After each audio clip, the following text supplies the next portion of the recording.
Hello and welcome to this video. Now, I recently solo self-found leveled a mage, and this is what we got. Just normal gear. And up until recently, it was still running pretty much what you'd find in the campaign. Luckily, I've got some more drops since then. The skills we're using: enchanted weapon, mana strike, shadow strike, flame ward, and surge. Use teleport up until you get surge. Now, enchanted weapon is what we swap to between 35 and 50, depending on weapons and all that. Up until that, we can use glacier. You can use disintegrate if you want. That's another option for you that you can use. The mana strike is pretty much required, especially with shadow strike doing its thing. And teleport we use for instead of surge, and pretty much you don't need to spec anything into teleport, you just run it. The other one you can use early is elemental nova. So we start with doing fireball. Pretty much that's our base skill, our distance and all that. You can use elemental nova as an extra type of skill as well. Now, with the passives, the early passives you want to take is intelligence and the res, especially early on. It really does help fire and lightning. The increase fire cold, we take a couple of points, and lightning, 1, it helps our skills. 2, gets us to 20 with these. Added on, crit chance, crit multi, and attack speed. We have none in sorcerer, but if you wanted to, you could go intelligence or ward and mana per second. Rune Master, the same thing, we don't have anything in it, but you could take mana if you wanted to. Health is quite nice. Spell damage will obviously help with spells. The melee attack and the arcane ward gets us further down the tree, but arcane warden is our primary node for getting into Spellblade because of the ward gained and intelligence. Less damage taken, ward gained with arcane shield. This comes into here for more damage. The ward gained again, it's a pretty consistent thing. You'll see ward gained on this sort of guy. The health, obviously health is awesome. This is so we can dual wield. Dexterity melee damage is a nice one, but gets us into Volkar's Razor, which then goes across to here if you want. 1 more point into here, we get over to ward per second per 15 intelligence, 3 per point. So we go over there and we take that. Or you could do this. You could go spec into this, you need 1 here to get over to here. Ward retention, you need 3 to come over here. Also you can take the fire lightning damage and come up to here. And then take the increased cold damage and fire damage. As you can see, lightning fire, we actually go over here. It's elemental.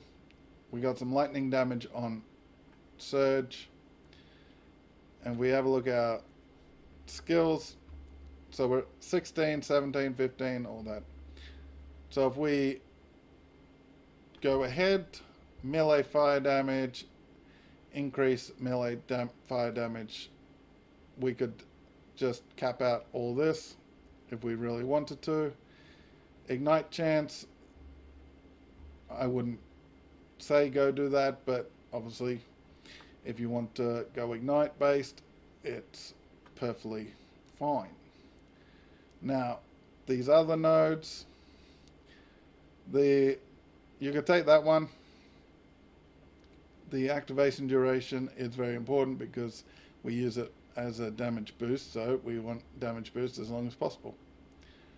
Now, with the mana strike, the way I'd somewhat recommend you go with the mana strike, you could come down here for mana on kill, but we're probably not killing with the mana strike, we're killing with the static strike, shadow strike. The spark charge chance, you could spec the last 3 points into there, or mana gain instead of ward. I wouldn't recommend that because we need it for mana, so don't take that unless you got awesome mana regen. Then this is going to sort of break the build. Now the Shadow Strike, it's our damage doer. You could do crit per sword. I wouldn't necessarily recommend the knockback overlap. Taking all the more damage points is perfectly fine. The coming over here for armor and then less cold damage or ward per point. So taking one of these, 3 of these wouldn't be a terrible option, and it's probably the way I would recommend you go. Flame ward, it is our defense really. The way I would suggest is ward per second into less elemental damage. So you take all 3 points into here, and then you could take either a point in the retention or a point in less elemental damage. The surge is purely our movement skill, but we can do some ward gain through these nodes. So you can either take 5 points on here or 5 points on here, or vice versa. Obviously 30 per point, this gives 5 per point. So taking all 5 of these would get more ward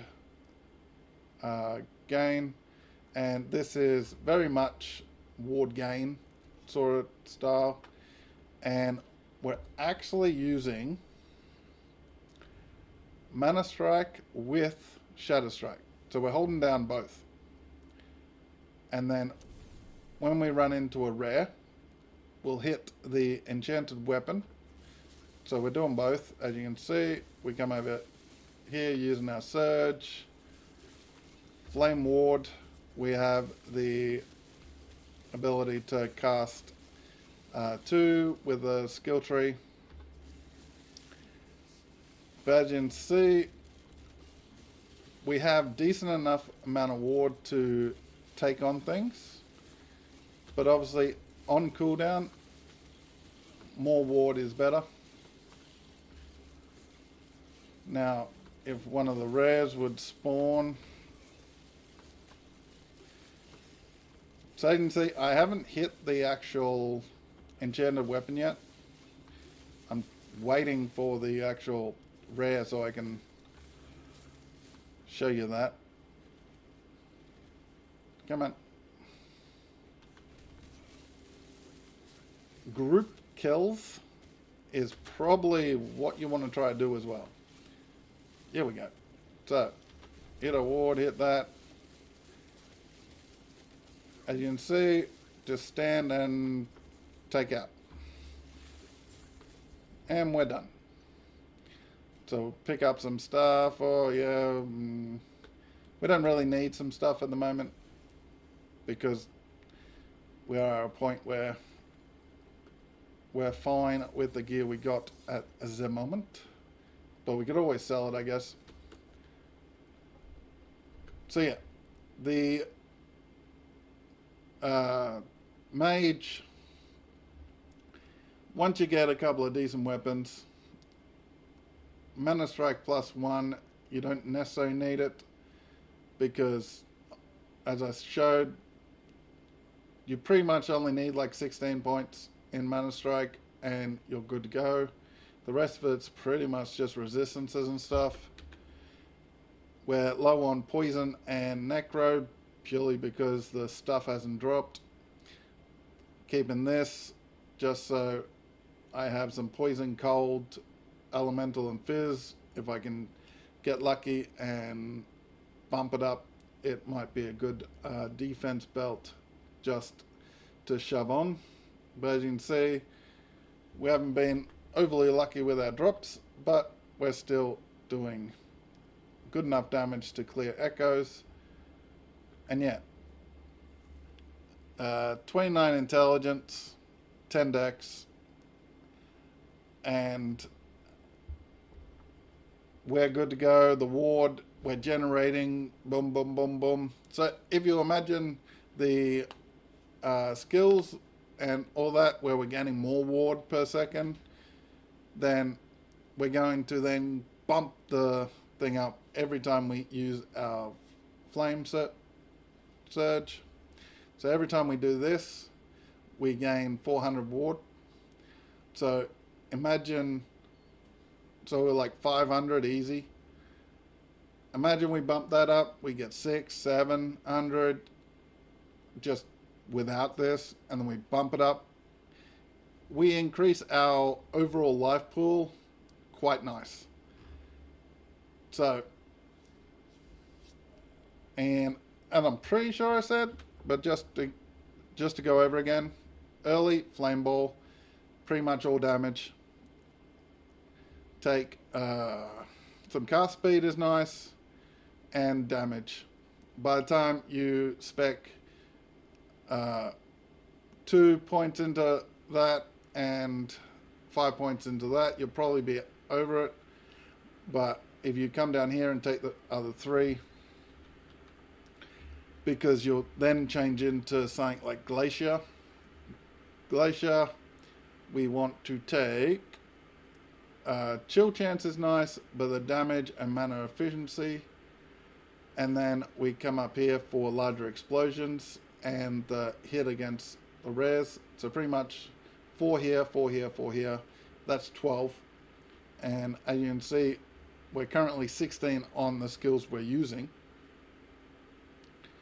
And middle explosion, you can do that if you stay with it a bit longer. So pretty much these 4. That's all you need to worry about.